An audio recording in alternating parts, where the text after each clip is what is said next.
요즘 텔레비전 드라마가 30분씩 두 편을 연속 방영하는 체계로 바뀌었더라고요. 뭘 의미하냐면 요즘 현대인들은 지치고 피곤하고 바빠서 앉아서 1시간 이상 드라마를 볼 시간이 없다는 거죠. 그래서 30분씩 연속 방영하는 것을 볼 수 있습니다. 이 드라마를 할지라도 30분을 듬직이 앉아서 못 본다는 거죠. 30분 넘어가면 졸리고 피곤하고 또 바쁘면 누군가 또 찾아오고 그래서 끝까지 못 보기 때문에 이 방송국도 이제 30분짜리 2개를 연속해서 방영하는 것 같아요. 그러니 설교는 말로 하는 거기 때문에 30분을 들을 수가 없죠. 20분 정도 이렇게 설교하면 사람들이 집중하기가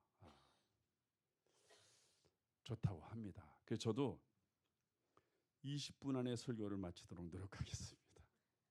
근데 일부 해보니까 또 안 되더라고요. 20분이 넘어가더라고요. 우리 한 사람이 20분 한 대 놓고 왜 30분 하냐고. 말이나 하지 말지. 그런데 제가 노력은 하겠습니다. 20분 만에. 근데 여러분 스마트폰이 있죠. 거기 검색란에 나문호 목사 이렇게 치면 제가 금년도 설교한 것이 쭉 그렇게 올라옵니다. 유튜브에. 그래서 듣고 싶은 설교를 더 들으면 되죠. 근데 제가 보니까 전부 30분에 40분 설교더라고요. 그러니까 이 사람이 30분 넘어가면 지루해서 못 듣거든요. 그래서 제가 회개를 했습니다. 하나님 제발 20분 안에 끝나게 해주세요. 제가 근데 준비한 것만 하면 20분이 되는데 하여튼 제가 노력은 하겠습니다. 제 친구 목사가 요즘 자기 걱정을 이야기하는 거예요. 그래서 뭐 이렇게 걱정스럽냐 그랬더니 자기 교회 권사님이 20년 가까이 열심히 봉사하고 교사로 수고하고 구역장으로 수고하셨던 권사님이 어느 날 교회 안 나오더래요. 그 찾아가서 왜 안 나오나 그랬더니 중국 신흥 종교 진실한 신앙 전능하신 하나님 교회 여기로 가셨대. 그래서 목사님이 평신도가 가면은 몰라서 갔겠거니 그랬는데 20년 동안 봉사하던 권사님이 가시니까 스트레스를 엄청 받는 거죠. 스트레스 받으면 하나님이 녹여주셔야 되는데 세상은 스트레스 받으면은 그 스트레스 녹이려고 매운 음식을 먹는데요. 매운 거. 그 매운 음식 먹으면 이 매운 것이 우리의 스트레스를 녹여준대요. 근데 문제는 위도 같이 녹는다는 거예요. 위가 녹아서 기분 좋게 또 암이 걸린다네. 근데 또 이 스트레스를 해소하기 위해서 어떤 분은 알코올이 높은 걸 먹는데요. 그러면 이 알코올 높은 게 스트레스를 또 녹여주는데요. 근데 문제는 또 간이 녹는다는 거. 간이 녹아서 기분 좋게 또 암이 걸린다네. 제 얘기가 아니고 김창욱 교수가 또 그런 얘기 하더라고요. 사랑하는 성도 여러분. 그래서 우리 목사님이 자기 권사님이 또 그렇게 진실한 신앙 전능하신 하나님 교회로 갔으니 얼마나 스트레스 받아요. 그 매운 음식도 먹을 수 없고 위가 녹으니까 또 알코올 높은 것도 먹을 수 없고 간이 녹으니까 그 저한테 얘기하는 거예요. 그래서 제가 그 얘기 들으면서 우리 교인들 중에 혹시 가보신 분은 없을까 그런 염려가 생기더라고요. 근데 다행히 망원동에는 이 진실한 신앙 하나님 전능하신 하나님 교회가 없더라고요. 망원동에는 다행히 오리동에 많더라고요. 오리동에. 그래서 근데 제가 그 진실한 신앙 전능하신 하나님 교회가 어떤 교회냐 제가 또 뒤져봤어요. 연구를 해야 또 우리 성도들에게 가르쳐 줄 것 같아서 뒤져봤는데 그분들은 성경을 율법처럼 생각하더라고요. 그래서 하나님은 하나님이고 성경은 성경이다. 근데 요즘 현대인들은 성경만 듣는다는 거예요. 성경은 잘 듣는데 하나님을 경외하지 않는다는 거예요. 그 말을 들으니까 그런 것 같기도 하고 안 그런 것 같기도 하고 그래서 그러더라고요. 근데 또 보니까 이런 얘기를 또 하네요. 성경이 구원해 주는 것이 아니라 예수님이 구원해 주신다. 그 말도 맞는 것 같기도 하고 안 맞는 것 같기도 하고. 성도들이 헷갈리게 생겼어요. 그러니까 그리 가죠. 예. 사랑하는 성도 여러분, 언뜻 들으면 맞는 것 같은데 실제로는 틀리는 거예요. 자, 우리가 성경을 잘 이해를 해야 합니다. 하나님은 우리의 눈으로 볼 수가 없죠. 예. 보면 죽어요. 죄인들은 하나님 보면 죽습니다. 그래서 하나님은 자기 자신을 사람들에게 이렇게 알려줘야 되는데 그냥 그 현재의 모습으로 나타내면 사람들이 다 죽으니까 하나님은 자연을 통해서 이렇게 보여주시는 거예요. 자연의 웅장함을 통해서 창조자가 살아계심을 알게 하는 거예요. 그래서 그런 이야기도 나야가라 폭포에 가보신 분이 있겠죠. 그 폭포가 얼마나 웅장합니까? 그 목사님이 그 나야가라 폭포를 보면서 야, 이거 우리 아버지가 만들었다고. 그러니까 옆에 있는 분이 어이구, 당신 아버지가 얼마나 위대하시길래 나야가라 폭포를 만드셨냐고 그랬더니 우리 아버지가 하나님이시라고. 하나님 아버지가 이 나야가라 폭포 만들었다고. 그랬더니 그 사람도 동의를 하더래요. 하나님이 아니면 이 나야가라 폭포를 누가 만들겠냐고. 그 자연을 보면 하나님이 살아계시구나 알 수가 있죠. 또 하나님 뭘 통해서 자기를 알려주시냐면 성경을 통해서. 우리가 성경을 쭉 읽어 나가면 살아계신 하나님을 느껴요. 하나님 계시구나. 안전뱅이를 고치시고 또 오병이의 기적을 나타내시고 중풍병자 고치시고 우리 주님 십자가 지시고 죽으셨다가 부활하시고 이 모든 사건들은 바로 하나님이 살아계시다는 것을 알려주는 거죠. 성경을 통해서 하나님을 살아계신 하나님을 우리가 아는 거예요. 또 하나님을 누구를 통해서 자기를 알려주셨냐면 예수님을 통해서. 예수님이 육신의 몸을 입으시고 이 땅에 오셔서 주님은 자기 안에 있는 하나님됨을 사람들에게 마음껏 보여주셨어요.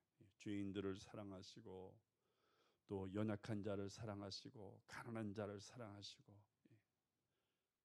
우리가 부모도 보면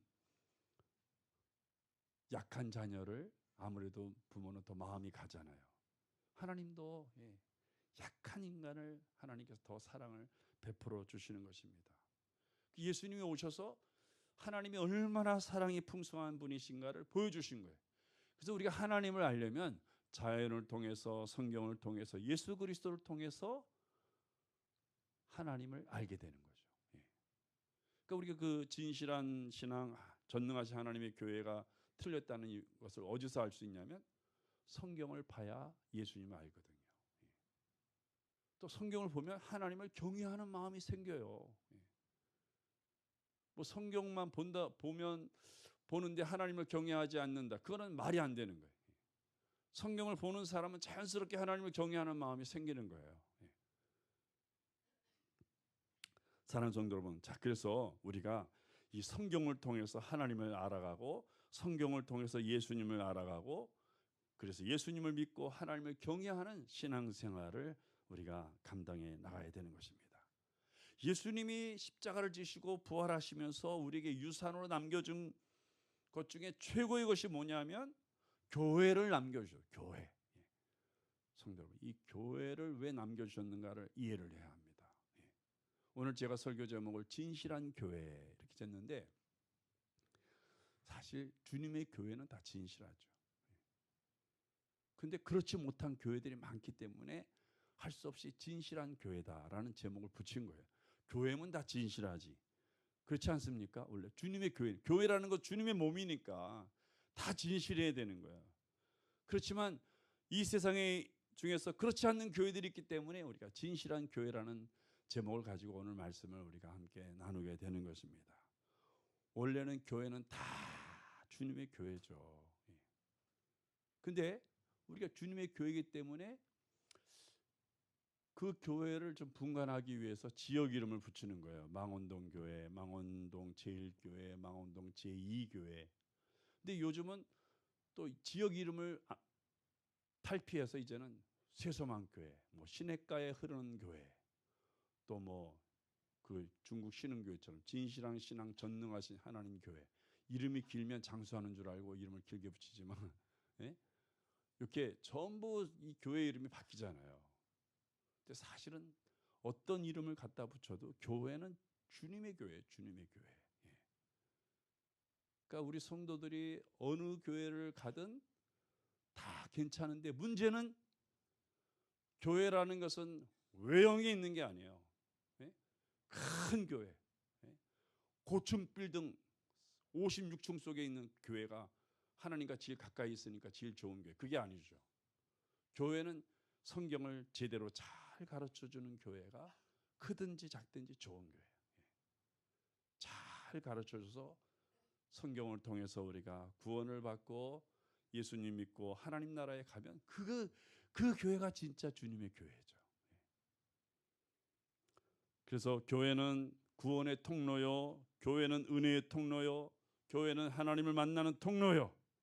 그 교회는 성경을 전하면서 성도 안에 복음이 흐르게 하고 하나님을 경외하게 만들고 하나님의 아름다움을 맛보게 하고 하나님의 영광을 누리게 하고, 그래서 교회는 성도로 하여금 세상의 빛과 소금이 되게 하는 것이 교회의 목적이죠. 주님이 교회를 남겨준 이유죠.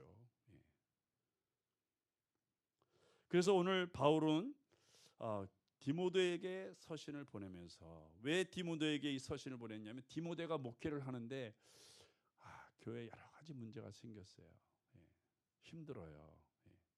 싸움이 일어나요.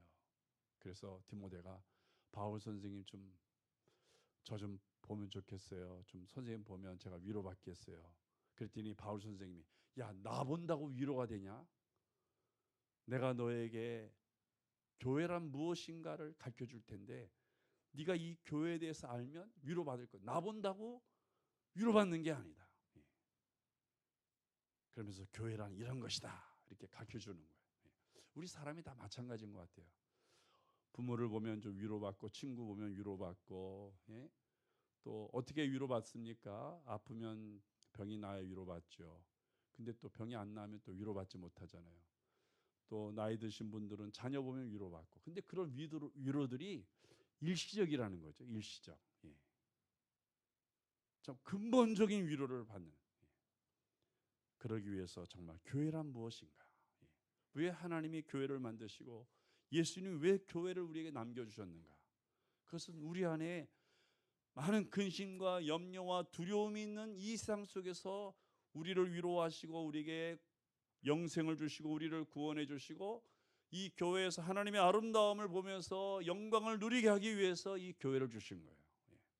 그래서 교회란 무엇이냐면 오늘 15절 말씀에 한 절 말씀에 다 기록되어 있습니다. 교회는 만일 내가 지체하면 너로 하여금 하나님의 집에서 어떻게 행하여야 할지를 알게 하려 함이니. 내가 지체한다. 디모데야, 내가 너를 빨리 만났으면 좋겠지만 뭐 빨리 만난다고 좋은 게 아니다. 내가 비록 늦을지라도 지체가 될지라도 네가 하나님의 교회에 대해서 살면 너에게 큰 위로가 되겠다. 그렇게 말씀하는 거예요. 이 집은, 교회는 설명하죠. 교회는 하나님의 집이죠. 이 집은 살아계신 하나님의 교회요 진리의 기둥과 터니라. 크도다 경건의 비밀이요. 이렇게 말씀하고 있습니다. 사랑하는 성도, 오늘 이 말씀을 통해서 정말 교회가 무엇인지를 알아야 돼요. 피가 나고 지친 육신을 우리가 깨워서 하나님 전에 달려나와야 되는 이유를 성경은 말씀하고 있는 거예요. 오늘도 우리가 만나야 될 사람 많이 있고 갈 때 많이 있고 또 우리가 정말 일할 때 많고 해야 될 일이 많지만 그런 모든 것을 다 스탑시키고 하나님 전에 달려나와야 되는 이유를 바울은 우리에게 설명하고 있는 거예요. 자, 성도 여러분, 그러면 교회는 우선적으로 오늘 성경에 보니까 하나님의 집이라 이렇게 말씀하고 있어요. 교회는 하나님의 집이다. 무슨 의미예요? 하나님의 집이라고 하는 것은 하나님이 계시기 때문에 하나님의 집이라는 거예요. 우리 성도들이 고향에 부모님 집 가잖아요. 왜 갑니까? 부모님 집에 왜 가요? 부모님이 계시니까. 가서 부모님 얼굴 보면 위로받죠. 부모님 얼굴 뵈면 그동안 사회에서 고생한 거 다 마음이 평안해지잖아요. 그러니까 사람들이 기쓰고 5시간 걸릴지라도 6시간 걸릴지라도 7시간 걸릴지라도 가잖아요. 근데 요즘 사람들은 부모님 집에 가서 위로를 못 받는지 자꾸 이제 딴 데 가는 경우가 많죠. 뭐 해외도 가고. 아마 부모보다는 해외 가는 게 더 위로받는 것 같아요. 예. 성도 여러분, 왜 부모님 집에 가냐? 부모님을 만나니까. 그 성경에 보면 교회는 하나님의 집이다. 왜 하나님의 집이라고 그래요? 살아계신 하나님의 집이다. 살아계신 하나님이 계시니까 교회는 하나님의 집이라고 말씀하는 거죠. 우리가 하나님을 만나야 돼요. 하나님이 계신 곳에 가서 하나님을 만나야 나의 연약함이 강해지고 나의 부족함이 채워지고 내 모든 삶이 아름다워지고 나의 공고한 삶 속에 하나님의 영광이 임하는 거예요. 그 교회는 하나님이 거하시기 때문에 하나님의 집이라는 것입니다. 성경에서 가장 형통한 은혜를 누린 사람이 다윗이에요. 그럼 왜 다윗이 사무엘하 8장 14절 보니까 다윗은 어디에 가든지 형통하여졌다. 그 왜 다윗만 그렇게 형통하냐? 이유가 있어요. 다윗은 시편 27편 4절에서 이렇게 이야기합니다. 내가 여호와께 바라는 한 가지 일, 그것을 구하리니 곧 내가 내 평생의 여호와의 집에 살면서 여호와의 아름다움을 바라보며 그의 성전에서 사모하는 그것이라. 다윗은 항상 하나님의 집을 바라봤어요. 하나님의 집에 가면 아름다움이 있는데, 하나님의 집에 가면 내가 만족함을 누리는데, 하나님의 집의 특징은 아름다움이 있다는 거예요. 아름다움. 다시 말해 여호와의 은혜가 있다는 거예요. 우리 성도들이 성전에 올 때 그냥 오면 안 돼요. 이 아름다움을 사모하며 와야 돼요. 혹시 벌 받지는 않을까 싶어서 성전에 오면 안 돼요. 하나님 벌 주는 분이 아니에요. 혹시 내 삶이 잘못되는 것은 아닐까 하면서 두려운 마음에 와서는 안 돼요. 하나님 우리를 잘못되게 하시는 분이 아니에요. 우리 성도들이 성소에 와서 은혜를 받으려면 오는 마음의 자세가 바로 서야 돼요. 하나님의 집에 가면 아름다움이 있겠지. 왜? 하나님이 계시니까. 아픈 사람이 치유받는 것이 아름다움 아니겠어요? 넘어진 사람이 다시 일어서는 것이 아름다움 아니겠어요? 절망에 빠진 사람이 희망을 갖는 것이 아름다움 아니겠어요?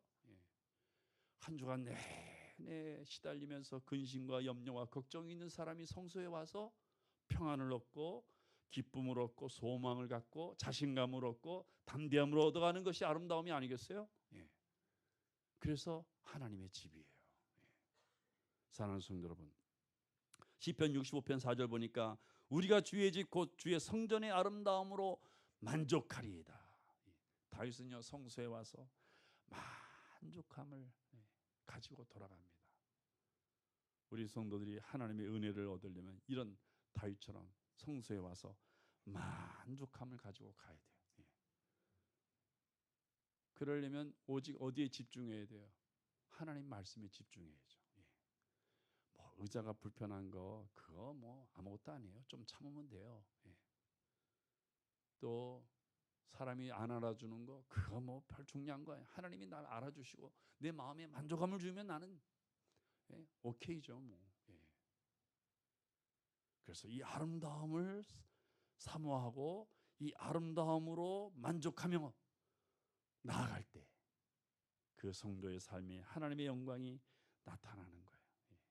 아 좋다. 오늘도 내가 성소에 오니까 좀 하나님께서 나를 이렇게 위로해 주시는구나. 정말 좋다. 하나님 감사합니다. 이러고 교회를 떠나면 그 사람은 그동안 되는 거예요. 사는 성도 여러분, 그래서 다윗의 이야기는 하나님의 이 아름다움이 우리 삶을 만족시킨다는 거예요. 이 아름다움이 무엇인가는 곧 설명할게요. 성도 여러분, 하나님의 집에서 사모하는 모든 것은 하나님이 주신다는 거예요. 그래서 다윗은 평생에 하나님의 집을 그리워합니다. 내가 언제 하나님의 집에 갈까? 성전을 나오면서 언제 또 내가 이 성전에 오지? 아유, 한 주간 어떻게 기다려? 그런 마음으로 성전을 떠나는 거예요.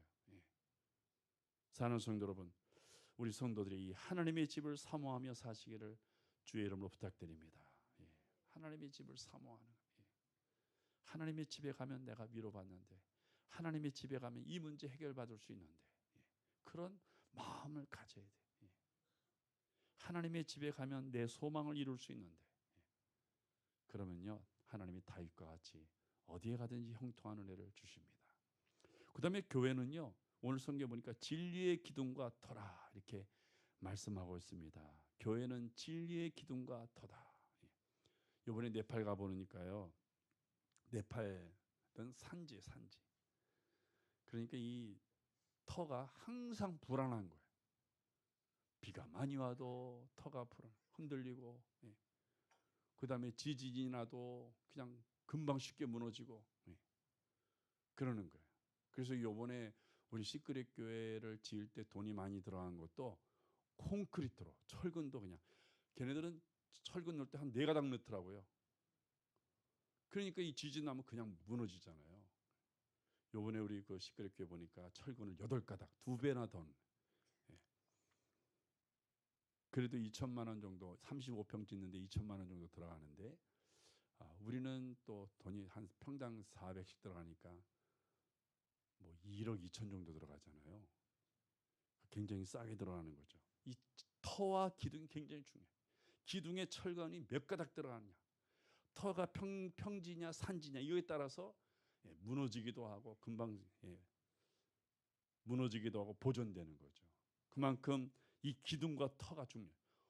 교회는 진리의 기둥과 터다. 교회는 내 인생의 기둥과 터와 같다는 거예요. 성도 여러분, 그래서 주님께서 말씀하시잖아요. 마태복음 7장 24절에 누구든지 나의 이 말을 듣고 행하는 사람은 그 집을 반석 위에 지은 지혜로운 사람 같으리니 비가 내리고 창수가 나고 바람이 불어 그 집에 부딪히되 무너지지 아니하나니 그러나 나의 이 말을 듣고 행하지 아니하는 자는 그 집을 모래 위에 지은 어리석은 같으리니 비가 내리고 창수가 나고 바람이 불어 그 집에 부딪힘에 무너짐이 심하니라. 성도, 하나님이 우리를 무너뜨리는 거 아니에요. 그걸 아셔야 돼요. 뭐가 무너지는 거예요? 내가 주의 말씀을, 교회 가서 주의 말씀을 듣고 그대로 행하면 무너지지 아니한다는 거예요. 아무리 환난이 와도 무너지지 않는. 그러나 교회 가서 주의 말씀을 듣긴 듣지만 그냥 건성으로 듣고 그 말씀이 삶 속에서 행하여지지 아니할 때 그 사람은 조그만 환난이 와도 무너짐이 심하다는 거예요. 성도 여러분, 기도해야 됩니다. 그 말씀 들었으면 그 주간은 기도해야 돼요. 성경을 봐야 됩니다. 그럼 열심히 성경 보는 거예요. 나의 말을 듣고 행하는 사람은 반석 위에 집을 지은 사람 같다. 사랑하는 성도 여러분, 그래서 교회는 하나님의 음성을 들려주는 거예요. 진리의 기둥과 터가 되게 하는 거예요. 성경을 통해서 세상에서 교회에서 어떻게 행해야 할지를 알려주는 것이 교회예요. 사랑하는 성도 여러분, 사람들이 왜 신흥종교, 진실한 신앙, 전능하신 하나님 교회에 왜 가느냐 하면 혹시 새로운 것이 있나? 새로운 게 없어요. 좋은 것이 있나? 좋은 거 없어요. 다 똑같아요. 뭐 새롭다고 해서 좋은 게 아니고 교회는 성경을 제대로 가르쳐주면 좋은 거예요. 그러나 제대로 가르쳐주지 아니하면 아무리 그냥 외형이 뛰어나다 할지라도 200억, 300억씩 들여서 교회를 짓는다 할지라도 제대로 가르쳐주지 아니하면 거기는 진실한 교회가 아니죠. 좋은 교회가 아니죠. 초가상간에 쓰러져가는 교회라 할지라도 하나님의 말씀을 제대로 가르쳐주면 그 교회는 진실한 교회, 좋은 교회예요. 그 교회는 진리의 기둥과 터예요. 성도 여러분, 한 주간도 이 교회에서 들려주신 진리의 기둥과 터를 듣지 않으면 안 돼. 학교에서도요, 아이들 보면 수업에 뒤지는 애들은 안 듣는 애들, 착실하게 꼬박꼬박 듣는 아이들은 처지지 않아요. 우리가 영적 싸움도 마찬가지입니다. 교회에서 진리의 말씀을 내가 잘 듣고 또 그 말씀을 듣고 내 삶 속에 적용해 나갈 때 하나님께서 우리에게 아름다움을 보여주시고 영광을 드러내시는 것입니다. 그래서 바울은 오늘 15절에서 그도다 경건의 비밀이요. 교회는 경건의 비밀이 있는 곳입니다. 이 경건의 비밀이 뭐냐면 한 단어로 표현하고 있는데 올려지는 것이다. 경건의 비밀은 올려지는 것이에요. 예수님은 하늘 보좌에서 내려오셨다가 다시 올려지셨어요. 다시 육신의 몸을 입고 하늘 보좌에서 내려오셨다가 다시 올려지는 이 사이에 엄청난 사건이 일어났잖아요. 십자가와 부활이라고 하는 이게 놀라운 사건이 일어났잖아요. 내려왔다가 올라가는 그 사이에 십자가와 부활이 있어요. 그리고 올라갔다가 다시 내려온다 그랬잖아요. 올라갔다가 다시 내려오는 그 사이에는 어떤 사건이 일어나요? 성령의 강림 사건이 일어났어요. 성도 여러분, 이게 성경이 전부예요. 이 내용을 이야기하고 있는 거예요. 하늘에 계신 주님께서 내려오는 사건, 그 예수님이 다시 하늘로 올려지는 사건, 그 사이에 십자가 부활이 있는 거예요. 올라가신 주님께서 다시 내려오는 사건, 그 사이에 성령 강림 사건이 있는 거예요. 이 구조를 이해하고 있으면 우리 신앙은 흔들리질 않아요. 누구도 우리를 속일 수가 없어요. 사랑하는 성도 여러분, 그래서 주님이 내려오시고 다시 올려지는 그 사건, 십자가 부활 속에 하나님의 영광이 나타났어요. 주님이 내려오시고 주님이 올라가시고 다시 내려오는 그 사건 사이에 성령 강림 사건을 통하여 하나님의 영광이 나타났어요. 이게 경건의 비밀이에요. 경건의 삶에는 하나님의 영광이 드러나는 것입니다.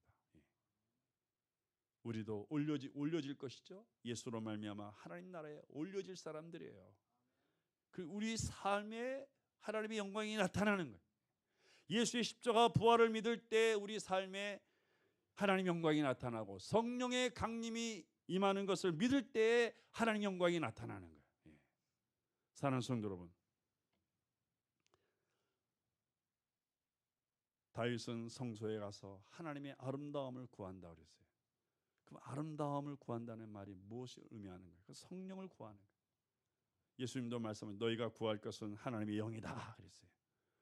성령이 강림해야 우리 모든 삶에 주의 영광이 나타나는 것입니다.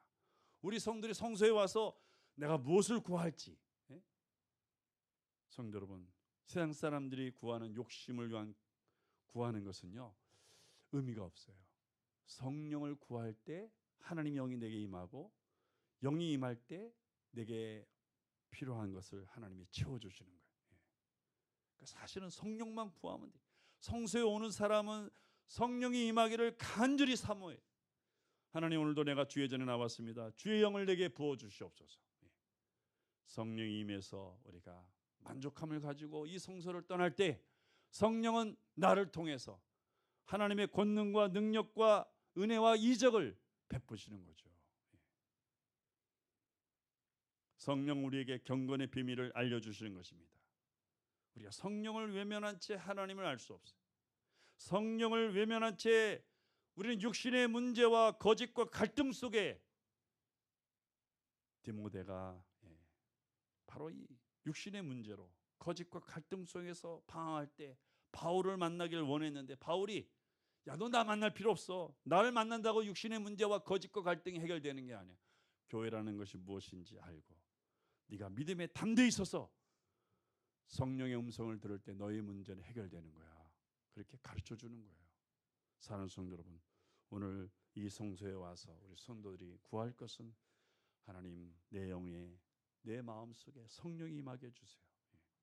성령이 임할 때 하나님의 아름다움을 보는 거예요. 성령이 임할 때 우리가 사모하는 모든 것을 우리가 응답받는 것입니다. 사랑하는 성도 여러분, 그래서 교회에서는 바로 이 성령을 구하여 하나님의 영광을 드러내게 하는 것이 바로 교회죠. 성도 여러분, 주님의 교회는 정말 우리에게 생명을 주고 영생을 주는 거예요. 우리가 이 세상을 살펴볼 때도 교회가 있는 나라와 교회가 없는 나라의 삶은 천지차이입니다. 요즘 네팔이 한창 부흥하는 것은 산지건 평지건 교회 짓는 일에 열심을 내고 있습니다. 그 네팔 사람들이 뭐 부자라서 교회 짓는 게 아니라 한국에서 많이 도와주고 있어요. 우리 세소만 교회도 네팔에 시크릿 교회를 세웠지만 다른 교회도 제가 네팔에 있는 장신대 갔더니 그 이사장님께서 그러더라고요. 이 주변에 1,000만 원이면 교회 세운다고 그런데 혹시 우리 주변에 교회 세울 게 없냐고 물어보더라고요. 조금만 또 일찍 저한테 말씀했으면 시끄럽게 안 하고 거기 할 텐데 그런 쓸데없는 얘기 했는데 성도 여러분, 지금 네팔은 교회를 지으려고 곳곳마다 열심을 내고 있어요. 그들은 돈이 없으니까 그냥 기도만 열심히 하는, 한국의 교회를 만나게 해주세요 하면서 기도를 얼마나 열심히 하는지 모릅니다.